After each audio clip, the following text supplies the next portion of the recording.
Okay po. Nandito na. Congratulations sa yung endorsement. Salamat po. With that, question lang, are you a coffee person talaga? And ano yung, parang na-enjoy yung coffee mo? Every day po talaga. I drink coffee every day and it's like the start of my day. Coffee po agad. And how do I enjoy my coffee? Usually iced. Minsan po pag malamig yung panahon, like when I was in Paris, mas warmer drinks. Pero usually po iced talaga ako uminom ng kape. And when did I start drinking coffee? I don't remember na, pero matagal na po eh. Pero minsan kapag late nag-end ang work or pag mahaba yung araw, I try to pace my coffee drinking. So minsan later in the afternoon na kapag kailangan ko ulit ma-energize. Who introduced you to coffee ba? Like, is your mom, your dad, friends? Who introduced me to coffee? I don't know, I think I don't remember na din po eh, pero siguro dahil sa work, kailangan magising most of the time. So, yun, that's why I drink coffee a Drink lot. it at all hours of the day, or Hindi naman po, once a day lang. So when I have my coffee fix na in the morning, okay na po ako. Usually, before showtime, ganun, para energize the whole show. Or if I have stuff after showtime, that's when I'll drink coffee.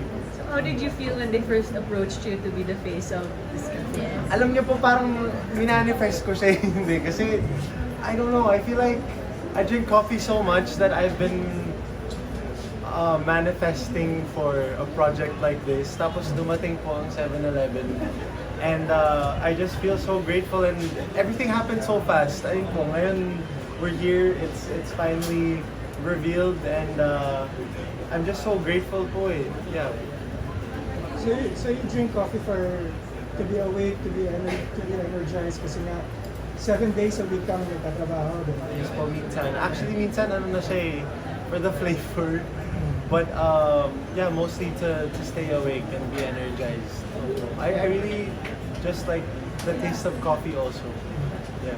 Hindi ka naman nagpa-palpitate. Yes. Hindi pa po. Feeling ko kasi, I don't know, I feel like I should start drinking it more moderately bago makarating sa ganung point. Pero hindi pa naman po. Dahil marami kasi singer yung mga huli sa coffee. Mm. Ikaw ba, hindi ka ba may time ba na parang magpe-perform ka, naniniwala ka ba na hindi ka nagpo-coffee kasi syempre baka mag-effect. Hindi ganun ba? Wala naman po. I feel like it's a case-to-case basis kasi ako po personally, kaya ko naman kumanta before, I mean, kaya ko uminom ng coffee before singing at an event or stuff like that. So, case-to-case basis kung ano yung paniniwala mo. Tsaka ikaw ang nakakilala sa sarili mo sa lalo ng lalamunan po for singers. So whatever triggers, kung whatever mucus man or phlegm, ayun po. Kaya may mga singers talaga na umiiwas sa kape minsan bago kumanta. Pag hindi lang ka ng coffee, anong gusto mo? May plain, with sugar? Actually, usually po, black lang. Americano lang usually ako. Pero parang exception yung Spanish latte tsaka French vanilla ng City Cafe. Kasi ang ewan ko, like, aside from the coffee taste, it's a different flavor din po aside from having just regular brewed coffee or Americano or black. Nakaka-happy siya. So, ayun po, exception yun.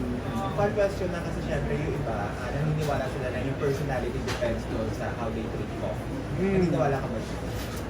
Parang hindi naman po.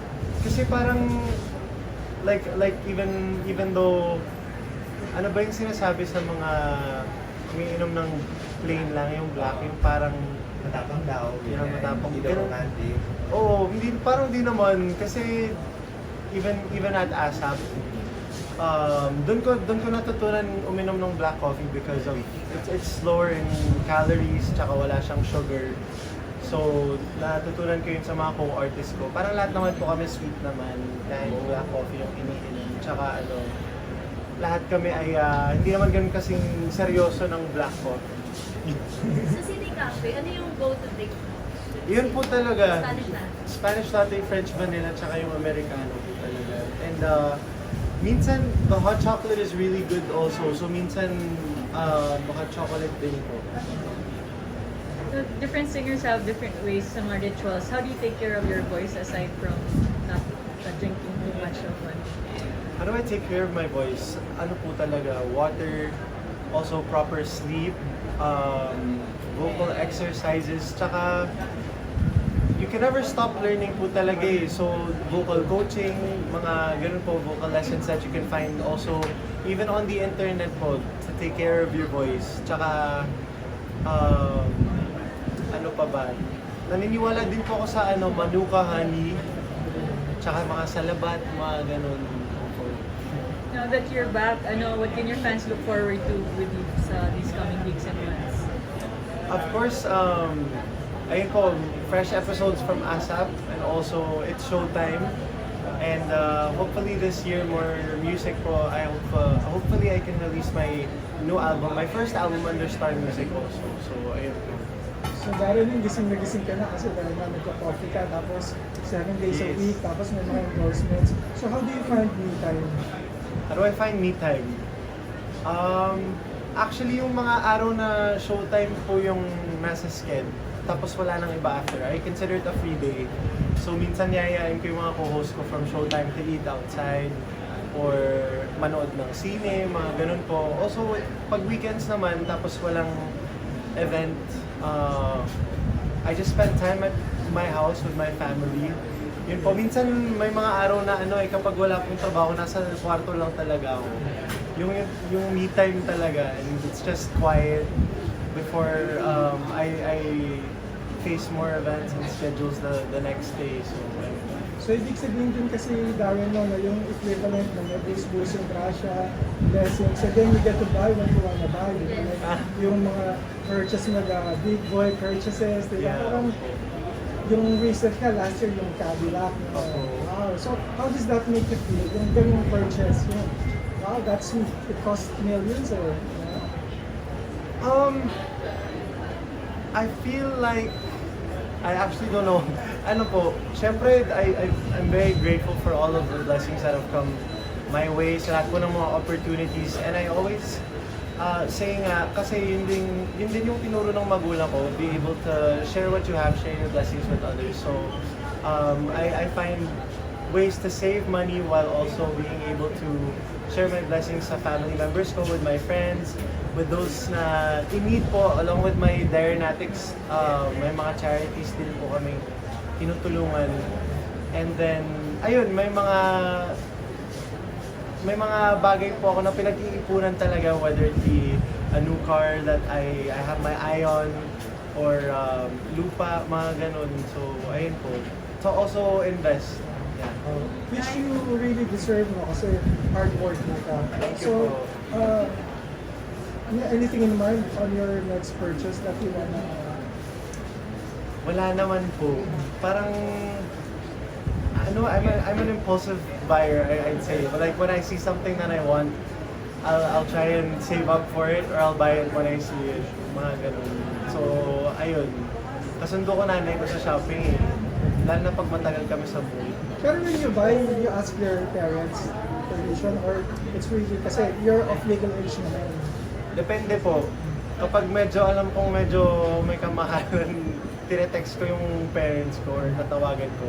But most of the time, they know naman what my limit is po kapag nasa shopping. So, ayun, or nasa galaan. Ano feeling mo nabili mo yung Cadillac? I felt so happy because it was our family car when I was growing up. Tapos parang ang tagal po naming naghintay for it to have kind of a remodel kasi medyo hindi na namin siya nagustuhan nung later years. Tapos ayun po, recently it started to have a lot of innovations also sa interior. So that's when I asked my parents if we could buy another one again. So yun po, nasa Canada siya. For my family and I din naman. Yeah. Darren, you've already achieved so much so early in the year with this one and then yung creating so ikaw din nag-recreate. So ano ba yung mga goals mo or ano ba yung gusto mo ma-achieve for the rest of the year? For the rest of the year, ayun nga po, hopefully this year, I can release my first album with my Star Music family. Kasi ang dami na po naming na-release din na single since I was launched with Star Music last year. So hopefully this year it's a full-length album and also more concerts kasi Ate Morissette and I had just come from Paris last night. Tapos sa June po we start our North American leg naman. So we start in the US po. So hopefully matuloy pa yun. Like masundan pa. What else? Also ASAP, we're going to Birmingham and then another city after that, which hasn't been announced yet. So, ayun po, a lot of travels this year. What else? Hopefully, another concert din po sa Pilipinas. Let's see if that will happen. And yeah, showtime po ASAP. Darren, na-mention na yung PBB kanina kasi kilala si Big Brother na pinapapasok yung mga host na isa-isa. And it's not possible na papasok ka tingin nyo yun, di ba? Kasi syempre part na kayo ng kila Big Brother. So, if gano'n ba, G ka ba papasok sa bahay? Tagal sumagot eh. Okay naman po, okay naman. Basta guest housemate lang. Guest housemate lang. Oo, kasi parang ang daming, mas gusto kong may ginagawa kung nasa loob lang ako ng bahay ni Kuya na pinapanood lang yung mga housemates. Parang ano po eh, feeling ko may kailangan akong gawin na trabaho or something. Parang di ako mapapakali. Pero nakapasok naman na din po ako thrice as a guest. Pero one day lang. Pero dahil mas special niyo yung best friend. Yes, si Bestie AC, si Bes. So, I Hindi think, mo ma-board ka doon pagkasama kayo sa loob ng bahay. feeling ko, hindi ganun kadami yung issue niya ngayon kung nasa loob ako ng bahay kasama niya. Pero, of course, we're all rooting for her. I feel like a lot of people just misinterpret a lot of the things that, not just AC, like a lot of the things that the housemates say within the house and their actions. Kasi, ayun nga, tinatag kami ni Niana sa maraming tweets tungkol kay AC. Yung parang, hindi nyo ba kilala yung best friend nyo? Siyempre, ako, 8 years ko ng best friend si AC. So, I know her inside and out. So, I know what the backstory is to what she's doing inside the house. And I'm not saying like, we all tolerate everything that we do even though we're best friends. Pero syempre may mga limitations din. And at the end of the day, we're just there to support her. Ngayon kasama siya sa mga nominees for eviction. So we'll see what happens. Either way, ayun, andun kami. Proud naman kami sa kanya. Tsaka we're just supporting her. As a best friend, affected ka ba siyempre nababash yung best friend? I feel like all of us get affected even when it's not just our family members being bashed, like even if it's our friends naman po. So, ayun nga, kami ni Niana nagte-text. Also, we're checking up on AC's mom, si Tita Cherry. May mga group calls kaming ginagawa just to talk about everything that's happening inside the house. Darren, in her defense, kasi diba she cannot speak for herself. Mm. Pero in her defense, since you are the friend, parang what would you like other people to know about her? And to understand. What I like other people to know, the views and opinions of the housemates does not reflect the views and opinions of the best friends. They joke lang. I feel like, ayun. Yeah, but to wrap it up, ayun po, I hope people get to understand AC more. Saka they give her a chance kasi feeling ko malakas yung laban din ng best friend ko. Before going in talaga, all of us knew what she was gonna be going into. All of us are rooting for her. Tsaka sana mabigyan din siya ng chance to be able to showcase her talents inside the house and her personality and how good of a person she Her is. strength. Yeah, Darren, Holy Week plans lang. Holy Week plans lang. Wala pa po. Pero if you want, what would you want to do? Spend time with my family po, sa Pilipinas. With my grandparents also. Sana mabisita ko sila sa Holy Week. Ayun po. Darren, for your love for coffee, how does it help you manage your various activities? Grabe yung pagmamahal ko sa kape talaga. Yung kahit hindi ko kailangan magising, iinumin ko yung coffee. It's like a comfort drink for me as well. And I'm able to balance various activities because of it, because it gives me that extra boost, like when I'm at the gym or at events, the late night events po na kailangan ko talagang magising. That's when I start to also have another drink of coffee. And also before showtime, before hosting ASAP and showtime also. So it's very helpful for my day-to-day schedule po. Thank you. Thank you. Salamat. Sige po. Ano po? Star Magic Ball plans daw. Sige, Star Magic Oh, Ball ball plans plans na. na. Ano yung plan mo anything you can share? Yeah, so this year, nagbabalik po ang ABS-CBN Ball and I'm wearing another Francis Libiran creation. So, yung theme this year is spring, I think. Spring formal, ayun po. So, iba siya sa mga past balls na black and white yung motif or modern Filipiniana, so mga ganun po. This year, it's mostly pastel colors, so I'm excited for everyone to see what we've created with Sir Francis. Kasi mostly Team Edith din kami ni Bestie, si Kim, at saka si Belle, mga Team Edith babies are wearing Francis Libiran at the ball. So, ayun po, we're fortunate enough to have been chosen by Sir Francis also na damitan this year. Thank you so much. With your stand. Just with Okay. Nice one po. Thank you, boys.